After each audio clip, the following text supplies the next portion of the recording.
You're listening to Strange by Nature, your guide to the strange, weird, unbelievable, and improbable wonders of the natural world.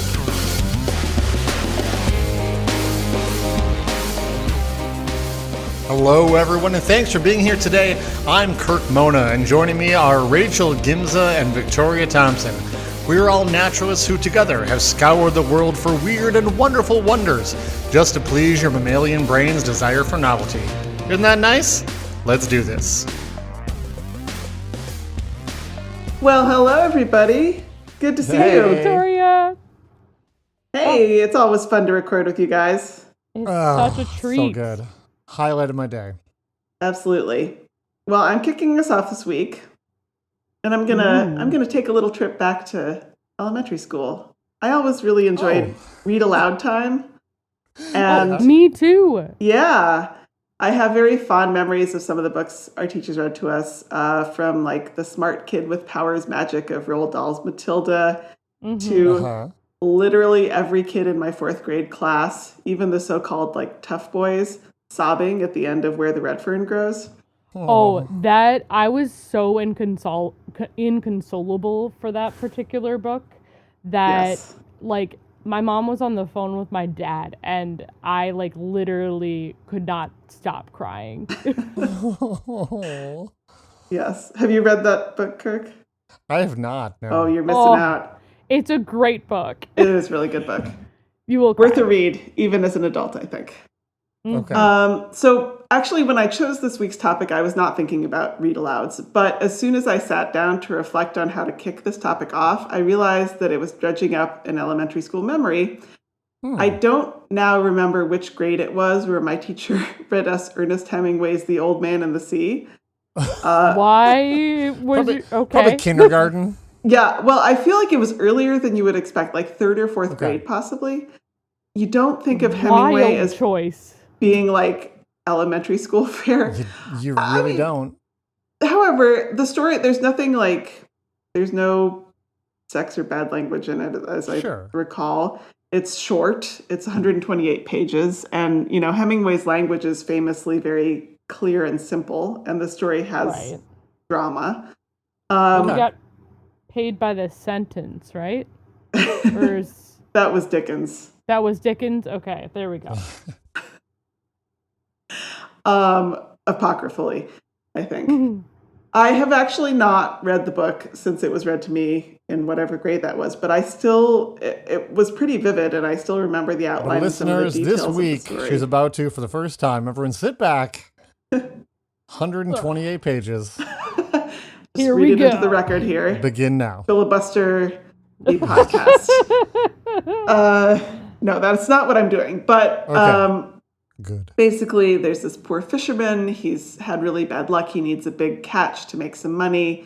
And he goes out on the water alone and he catches this giant marlin, but it's too big to bring into the boat. And he's stuck out there for days. Aw. And then there's the circling sharks and the heat of the sun and the flying fish. We haven't. Have we talked about flying No. fish? Not that I could find. I think they've been mentioned in passing, but Yes. not as a topic. I don't remember everything, but I do remember the main character seeing flying fish, and I think also catching and eating some raw to sustain him in his long journey. And, Choice? you know, sometime also probably when I was around 11, my father handed me a book called Men Against the Sea, which is really good. It's a fictionalized account of the harrowing journey of Captain William Bligh and his loyal men after the mutiny on the Bounty. They also see and eat flying fish. And I was so struck as a child by this idea of a fish that flies. It was hard for me to wrap my head around. As you should. Yes. It's phenomenal. It is phenomenal. I found it quite strange and marvelous, and still do. So I wanted to talk about flying fish. Cool. Yes. Oh, so you Yes. have to round it out. You've brought us flying spiders, flying frogs, flying snakes. Flying snakes. Yeah. Yes. Now it's flying fish. Flying fish. It's just a theme. Flying fish belong to the family Excoetidae. How do you pronounce that? Excoetidae? which belongs to the larger group of ray-finned fishes. They vary in length depending on the species. The largest species grow to about 48 centimeters or 19 inches. Okay. Their bodies are very sleek and elongated, and they have an interesting looking tail fin that's deeply forked and it's uneven. So the top lobe is shorter and the lower lobe is longer. Okay. And they're very fast swimmers for a fish of that size. They can reach speeds of more than 55 kilometers per hour. That's about 35 miles per hour. Ooh. I mean, Yeah. that tracks for the shape of their tail fin. That's Yes. generally a good indicator for that. They live in the top layer of the ocean down to about 200 meters and generally eat small, like plankton type of animals. Sure. They are, in turn, preyed upon by larger sea creatures, such as swordfish, marlins, tuna, mahi-mahi, and dolphins. And it's thought that their flying behavior is an adaptation to escape from and confuse predators. Like, Interesting. even if, Yeah. like, I mean, yeah, where'd that fish go? it would confuse the absolute get out of me. Yes. And I'm just going to state right here that flying fish actually do not, in fact, fly. Similar to all the animals you Yeah. listed off that I've talked about before, they glide rather They than glide, fly. yeah. There Yes. it is. Yeah. I mean, still amazing. Still They're amazing. A fish. They're a fish. And quite a distance, too. Yeah. We're going Yeah. to get into that in a moment. I bet, yeah. So what happens to before the flight is they're fleeing from a predator. They swim at top speed near the surface, and then they use their momentum and powerful movements of that tail to launch themselves above the surface. And the long lower fork plays an important role in this process, and I think also in stabilizing them during their gliding. And so then once they reach the surface, they deploy their wings, which are specially adapted pectoral fins, which is like, Okay. if you think Yeah. about the places fins can be on a fish, that's like the arm fins. Mm-hmm. Yeah. While swimming, these are held close to their sides to prevent drag in the water, but when they're unfurled, they become truly magnificent looking wings. They're really beautiful. They're Cool. translucent, they're ribbed. Some species, they're kind of iridescently rainbow. Yeah, it's really, really amazing. And very similar in shape to bird wings. They really look like some strange fish-bird hybrid, almost. Cool. In some species, the pelvic fins, which you can sort of think of as the feet fins, act as a secondary pair of wings. So, Cool. because they're a little lower down, they act sort of like a biplane with an upper and lower set. Right, yeah. Okay, yeah. Makes sense. So, yes, how far can they fly, quote unquote Yeah, fly? that's what I want to know. The typical flight is about 50 meters, but What? with the right, yeah, Love how she just throws it out casually. 50 Eh, meters. 50 meters. That we did. I used to do 50-meter like sprints very long time ago. I don't know Yeah. if I could do it now, but what? It's a with the long right ways. wind conditions, they can travel much further. The longest recorded flight was 400 meters, which is about a quarter of a mile. That's amazing. Yes. And that's just That- gliding. Just Just gliding. Now, is that like into the wind? Oh. So they're basically riding. Yeah, it Like would be kiting? with like the Yeah. support of wind. The longest how time would of they a breathe?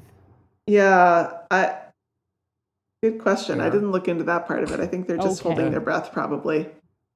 Their longest They're fish, recorded Kirk. flight time There was are fish, there are 45. fish that can breathe air, though. Yeah. Well, yeah, we've talked. I don't about think that. these are Yeah. some of them though. Yeah. So the longest recorded flight time was 45 seconds. Okay. I'm sorry. That's pretty quick. 45 seconds, less than a minute, and they went almost a quarter of a mile. Well, they can fly at speeds above 70 kilometers per hour, which is 43 miles per hour. Woo! What? Yep. That's And amazing. the maximum height they can reach above the water is about 6 meters or 20 feet. Now, mostly they're not flying that high, but No, they're pretty low. Yeah. They're just They're launching normally themselves pretty up. Yeah, they're sticking pretty close to the surface normally. Either of you seen them in the wild? No, I have not, sadly. I've gotten to see them when I was in Hawaii. Oh, What? yeah. And flying, if you will, right next to our a boat that we were on, and it is completely mesmerizing. It's one of the cooler things I've ever seen. Yeah. So jealous. Highly I'm recommend. also very jealous. That sounds so You just gotta hop on over to Hawaii. I mean, come on. Yeah, no problem. Well, speaking of which, it's not unusual for flying fish to accidentally land inside of smaller boats. Right, yeah. That's how people end up eating them, yeah. Yeah. Unfortunately for the fish, escaping marine predators by launching into the air will expose them to being hunted from above also. Yeah. So they are consumed by frigate birds and other predatory seabirds. Flying fish are also eaten by people in many parts of the world. Their flesh is eaten and also their roe. In fact, their roe is sort of fluffy, small orange eggs. It's called tobiko in Japanese and is frequently used as a sushi topping. If you eat sushi, you've probably had some. Huh. Yeah. All right. It's not I did not know that. Yeah. You often also see salmon roe, but those are the really big eggs. These are little, very tiny. Okay. And they are also a national symbol of Barbados and feature in the national dish, which is called flying fish and cuckoo. When you say that they're the symbol, do you mean the fish are the symbol or the roe? The fish. Okay, that's what I figured. I wanted to clarify. I also figured it was the fish. Here, our national symbol is fish eggs. Fish egg. No. They're just. You mean isn't that a circle? Yeah.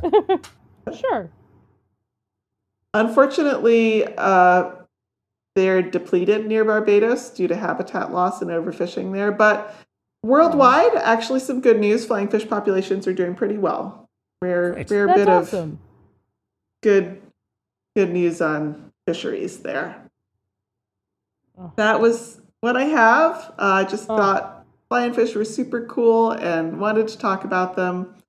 My sources this week were some helpful websites. The Ocean Conservancy had some good information, as well as the National Wildlife Federation, and I also got some information from Wikipedia. Oh, thank you, Victoria. Very I'm fun. going to have to take it off of my list. Sorry, Rachel. Snooze, you lose. It's all good, yeah. Well, you know what I had been going to do this week was seahorses, and I was searching our list of things we've already done, and it hadn't come up. But actually, you had done it a while back. Yeah. Yeah, we talked about seahorses and weedy sea dragons. Yes, I think, I remember the sea dragons. I'd forgotten we talked about seahorses. Yeah, we did. I got to see. I was recently on vacation, and we went to an aquarium, and I got to see some seahorses just hanging out in their tank. They're so cute. So oh my fun. gosh, it's so adorable. Anyway, we're going to take a little break, and when we come back, Kirk will have something for us. Yeah.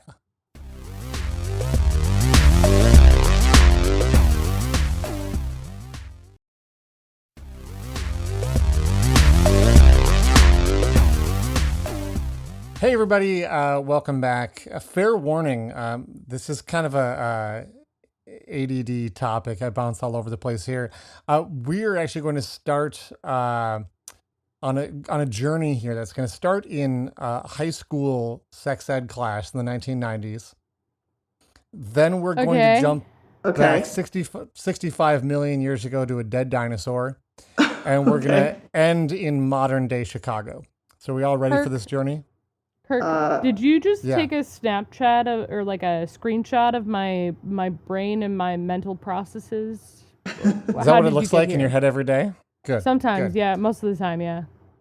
All right. So as I mentioned, we are going to start in high school sex ed class in the 1990s. I'm using the 1990s because that's when I was in high school, but you can substitute in whenever you were in school if that suits you better. I won't tell you, Kirk. It makes you sad. Yeah, I know we didn't all have Mrs. Irk as our health teacher. Mrs. Irk. That was her real name. Mrs. Oh. Irk's mission was to scare the hell out of us from ever wanting to engage in any sort of sexual activity by graphically describing and even showing photos of the results of sexually transmitted diseases. Lovely. And it was Uh, memorable. Let's put it that way. you don't say. This was the same sort of educational philosophy that brought us the DARE drug education program, which she also taught. And let me just say that it was really something. The 1990s were a wild time. She covered all the bases as far as STDs, or STIs, as some people call them now. And we hit on all the big players, but it feels like some of them just have like better, more memorable names than others. Now, this is not fair because Victoria literally works in healthcare. So I'm going to pick on Rachel here and ask her this question. Victoria, you're on deck if she can't get this. Okay. Rachel, what is the most common non-viral sexually transmitted disease in the world? Okay, so that puts away Non-viral. herpes because herpes is viral. Yeah. Mhm. Is it syphilis? It's not that. Okay. Gonorrhea? Oh, you're so excited about. No one has ever been so excited about gonorrhea. No, I'm afraid that's gonorrhea. not the right answer. Woo! Victoria, do you have a guess? I believe it's chlamydia. Oh, It's actually not. Oh, not okay. In this case, what? at least the way the question is worded here, guys, the correct answer is trichomoniasis or trichomoniasis. What? Which I don't recall this See, one. I said some of these have like a much better PR program around them to like for like name recognition. People don't seem to know this one as much. It's actually an infection caused by a protozoan called Trichomonas vaginalis. Charming. And I would just like to file a formal complaint that my last name is part of the name of this disease. Yeah, I did notice that. I was going to make a comment. I'm glad you did instead. Yeah, I just haven't figured out who to complain to about this yet. The word Mona is actually common in diseases and bacteria. We also have common bacteria like Pseudomonas. Mona or Monas in Latin basically means a unicellular organism. So that's why it's that's why there you you see go. that in a lot of different things. Tragic. But I digress. I started to talk about a bacteria, and we often think of diseases of all kinds as being caused by viruses or bacteria. But when it comes to trichomoniasis, thank you. It's literally the human reproductive tract becoming infected with a protozoan, not a don't love bacteria that. or a virus, which is just lovely. Very treatable though, so it's Well, you that's know good. it's not as bad as some other ones. So protozoans cause all kinds of diseases. The most common ones people will have heard of are Giardia, which is actually the number one water. disease caused by protozoans. Number 2, I believe, is malaria, which people are very familiar with, but don't often think about the fact that that's caused by a protozoan. Yeah. Another Not just big mosquito. one. Yeah, another big one is cryptosporidia, which like Giardia causes diarrhea if you're eating or drinking like untreated water. Around where we live, it's mostly like something you get if you were camping and you like decided to drink water out of a lake or something.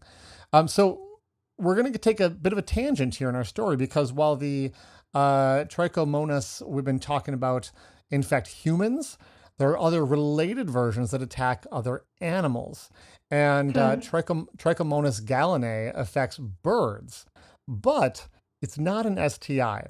It's spread mostly via food. And Victoria, you talked about crop milk on the show before. Oh, gross. And this particular protozoan is very common in pigeons and is spread through crop milk. It actually really can't exist outside the body of an animal for any real period of time. But as parents are,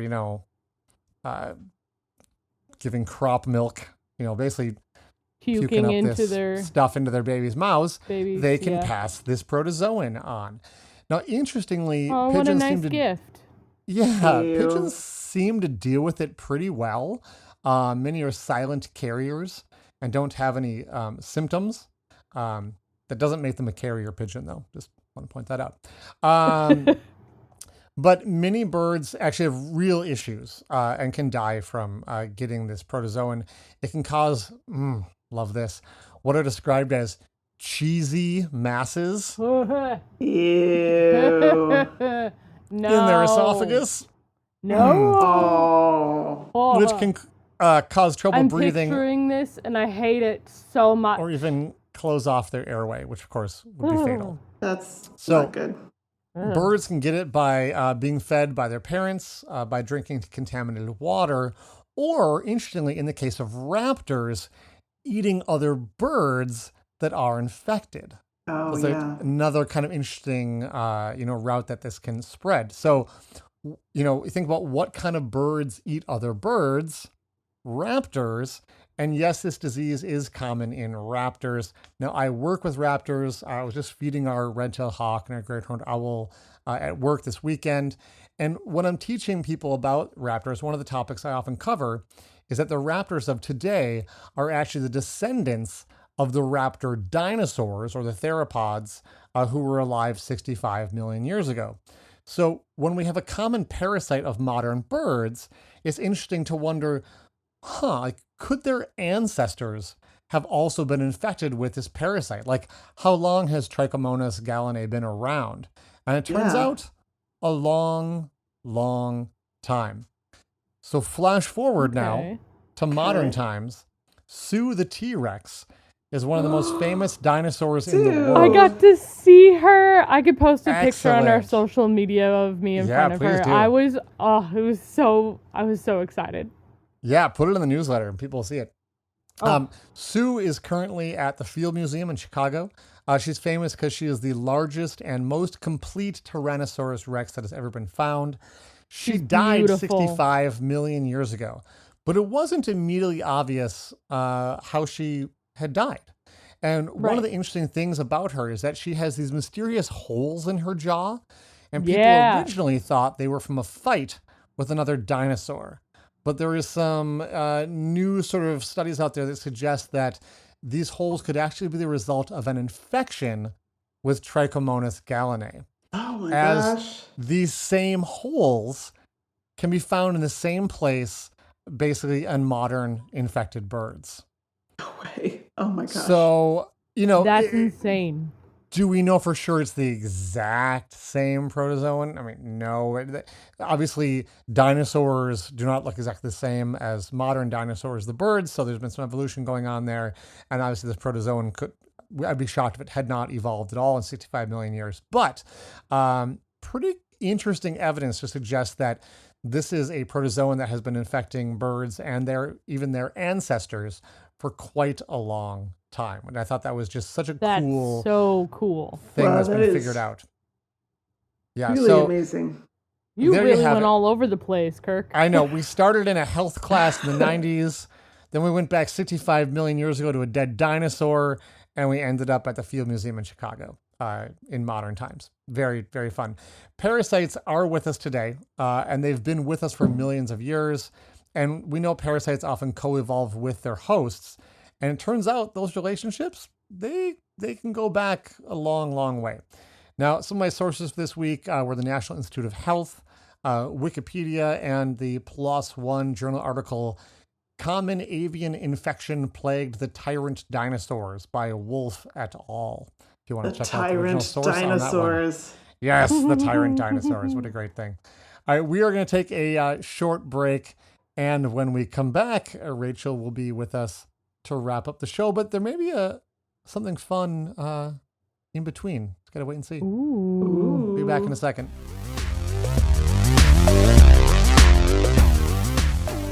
Hey, before we get to Rachel's segment, those who've been listening know we put a challenge out there to our listeners and said, send us an Eat Ride jacket from where you're from, with 3 animals from where you're from, and we'll quickly kind of talk it through. Well, we have another one here that someone sent in. I love these. Dumplepings, Dumplepings has written into the show before here through the Podbean app. So thank you. Dumplepings says, for Eat Ride Jacket Australia. So we're going to Australia here. Okay. And this is going to be really challenging, you guys. The 3 animals are I'm intrigued. The thorny devil. What is that? Okay. Thorny devil is like a lizard. Okay. Big Yeah. spiked, Gotta look it heavily up. spiked lizard. Don't yeah. worry. I'll cover it on the podcast some point, unless Okay. someone beats me to it. A koala. Not the pouched animal I would want to ride. Nope. Or Although, an like, I will say, like, if kangaroo was an option, and I don't know if it is, like, I would want to be in that pouch and, like, ride in the pouch, but at the same time, like, that might not feel as nice as I imagine it would be. It would be all, like, skin. So never mind. Well, I would totally ride a kangaroo. Well, here's the thing. It's too bad because it's not one of your choices. The third one is the echidna. Oh. Which echidna? It just says echidna. Okay, so there's a few species of echidna. You can. Fun I'll say news, you can they choose. just refound David Attenborough's echidna, long-beaked echidna. We can't talk about that yet on the show. Someone's probably going to talk about it. Oh, so sorry. Okay. Probably. It might be Maybe. on someone's list. I was might be just on multiple of our excited lists, that it was Rachel. back. That was it. It was on my list. Okay. I know. Okay. So, echidna, koala, thorny devil. Now, Dumplepings has put us into a bit of a situation here Yes. because we have had this rule that I blame Brett for coming up with, that we cannot change the size of the animals. And these are all Yeah. not small. large animals, which makes me wonder if we should maybe be changing that rule. I But think we might need to change Please, that. We may please, have can to. we change it? now, do you want to make it that we can change the size of the animal or change the size of us? Change the size, I of, feel size like of us. Size of us. Yeah, obviously. Okay, so for That's this way one, you more can fun. shrink yourself down if you need to. Okay. Oh, to I ride wanna- one of I wanna these, we'll say. ride- or to eat ooh. one, I guess. But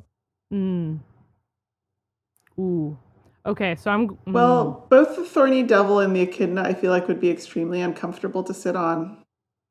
No, I'm riding the echidna. I'm going to make a jacket out of the koala and eat the thorny devil. You know, I'm looking at the thorny devil. I'm looking at the pictures, and it would make an extremely metal jacket. And I think It absolutely Interesting. would. I would But have to. I'm echidnas, man. I love them too much.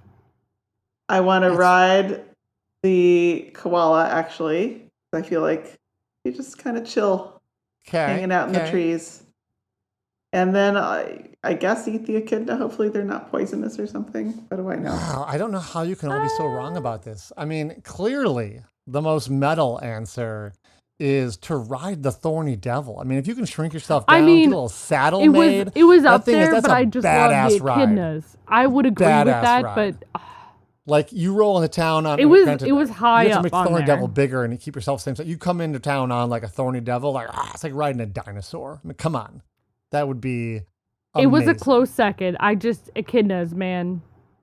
All right, I'm now. I know that they are like the sharpest lizard on Earth, but I think we could rig up some sort of saddle to keep myself Okay. safe there. I'm gonna ride the All thorny right. devil.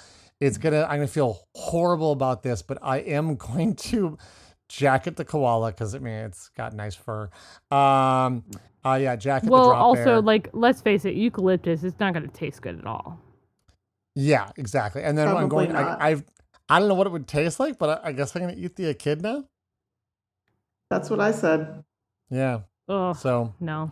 weird one. Thanks for sending that in. That is strange. If you want to send us in your Eat Ride jacket for where you live, send it on in. You can either just reply to really any episode. You could do this one on Podbean, or you can email contact@strangebynaturepodcast.com, and we'll use yours on the air. So I'm excited to see what more. Send it on in, and yours will get read. So. Yeah, we'll get on to Rachel's segment here, but thanks for playing Eat Ride Jacket.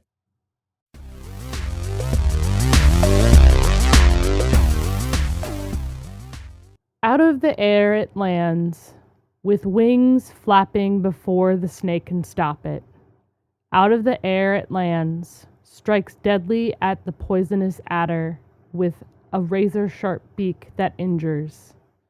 Out of the air it lands, with wings flapping.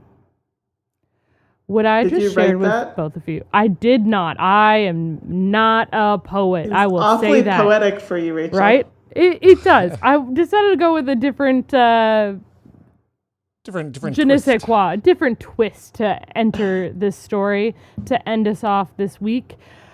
What I just shared is a poem by Gert Stridham, who was inspired by the creature I'm bringing to our metaphorical table today.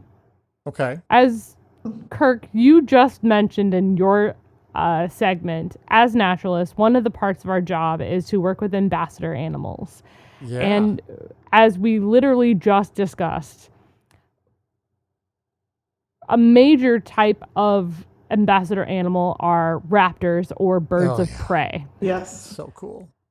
So, Kirk, you're a resident bird nerd, and Victoria, you just recall so many different things and have such wide knowledge. What are the different types of raptors out there? Oh, Kirk's face is like, oh no. Okay, How much well, time do you have, Rachel? I mean, you What are can the different, divide like, up the categories? groups in different The ways. big groups? Okay. Yeah, the bigger Hawks. groups, or hawks. There's Isn't he two like different hawks, kinds of hawks. There's eagles? accipiters and bootios. Yep. Mm-hmm. So you got your hawks, eagles, Ospreys, osprey, Right? owls, falcons.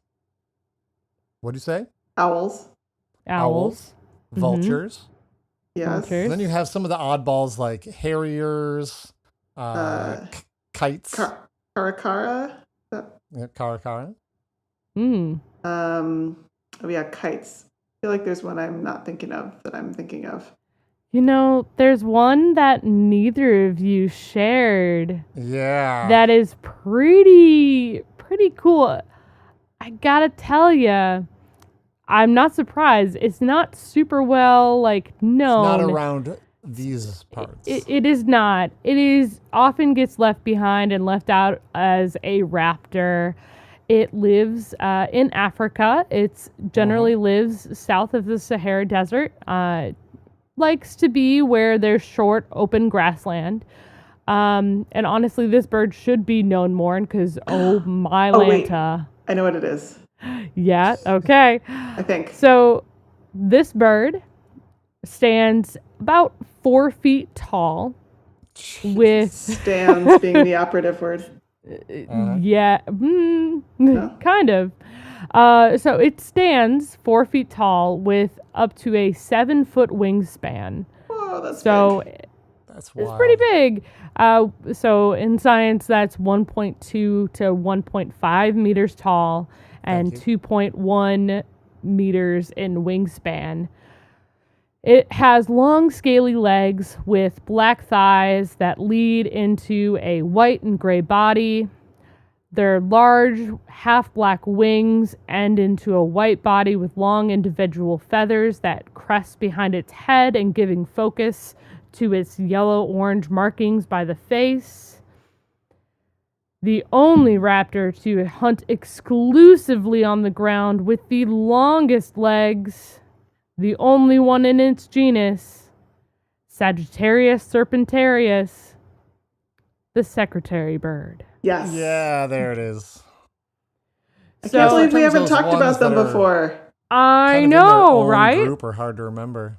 They absolutely, and honestly, they deserve. So, Victoria, you actually talked about occipiters. So it's in the same order. It's in the occipiter order.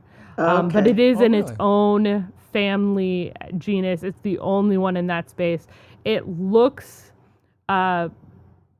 the descriptions are wild, but generally it looks like it's a very large bird on stilts. It has very long legs, kind of like a crane, actually, which is Like a- pretty cool.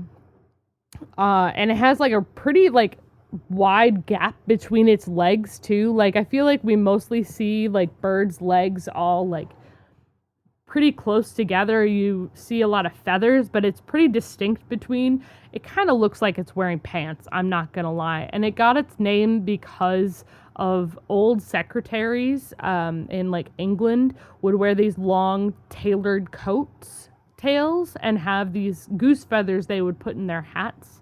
So they looked like secretaries, hence their name. Interesting. Yeah, this is a very large bird. It is endangered officially. And my God. So this bird exclusively hunts on the ground. They will, and how they hunt is they kick their food. That is so weird. They don't try to grab it or anything. They kick it. Now, when I say kick, you just picture like a soccer kick, right? Or like, no, Right. this bird is absolutely curb stomping whatever it can find. It Oh my. It is it very much likes snakes, so it will go after poisonous or venomous snakes. I'm so sorry, I got that. Wow, awful. So they very much, like, their name literally means the archer of snakes. Interesting. They don't exclusively hunt snakes, but they do try to stay in like shorter grassland, so that way they can see everything above, look for movement, and then when they are walking through, they will drop down and start to hunt as they're walking along. And they will cover more than 20 miles in a day of hunting, which is nuts. Their like territory can be up to 19 square miles, so it's pretty significant. Yeah, and what they'll do is they're hunting on foot. They're looking and they're trying to find anything that they can find, be it like small mammals, reptiles, other birds, but for the most part, they go for snakes. Sure. And generally what they'll do is when they are kicking, and they don't just do that, they can like strike it with their beak and such. But when they are using their kick attack, I suppose, the force is 5 times their body weight. So that would be like us roundhouse kicking and getting like 900, I don't know, 900 pounds of force or something like that. It's a lot of force behind the kick, which is a bit that can do much. Some damage. That can do a little bit of damage. And that's generally what they do, is they just they stomp their prey to death, which isn't a well-known. There's not like a ton of other things when it comes to the secretary bird. They look really wild in like their looks and everything, but most animals don't stomp on their prey to kill it. Like that doesn't happen. And the fact that this bird does to attract prey, but to kill it. Yeah, no, to kill it. And like they're a raptor. So like, and they spend their time on the ground, but they can fly, and they can fly decently well. So it's not like this is like they wouldn't be able to like catch birds without it. Nope. They just stomp on them. Wow. Yeah. It's wild. I saw something while I was looking for topics, and I had to talk about this. And truly, like, they're beautiful birds. They definitely deserve to be around. Well, everything does, but they are just, they're just really cool birds. And I am falling a little bit in love with them because they are just so pretty. They lay a few eggs a few days apart, and they hang out with them for like 42 to 46-ish days after the eggs are laid, and hang out with them for like a year or so. Yeah, but nah, they're just again, the fact that that's really the strangest thing, is that they can stomp on their prey. And like the fact that they do it to venomous snakes, especially, like if they're in Africa, that's going to have a lot more like venomous, like stronger birds. There's going to have stronger like venomous snakes. Nuts. Like it's apparently on site is what I've seen and heard from various people who've talked about this before. That's really what I've got for you all this week. I just wanted to talk a little bit about secretary birds. They're really tall. They have the longest legs. Most of their body, I would say, is their leg. And the fact that they are able to stomp their prey, if you didn't get that already. My sources this week are National Geographic, Wikipedia, the San Diego Zoo Wildlife Alliance library, as well as the San Diego Zoo, and Animal Diversity had all great articles. The poem that I got is called The Secretary Bird by Gert Stridham. I found that on poemhunter.com.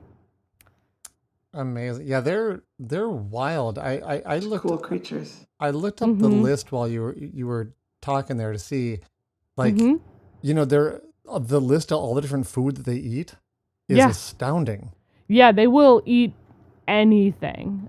Like they have rodents, frogs, lizards, small tortoises, warblers, larks, dove, hornbills, domestic chickens, hedgehogs, mongooses, cheetah cubs.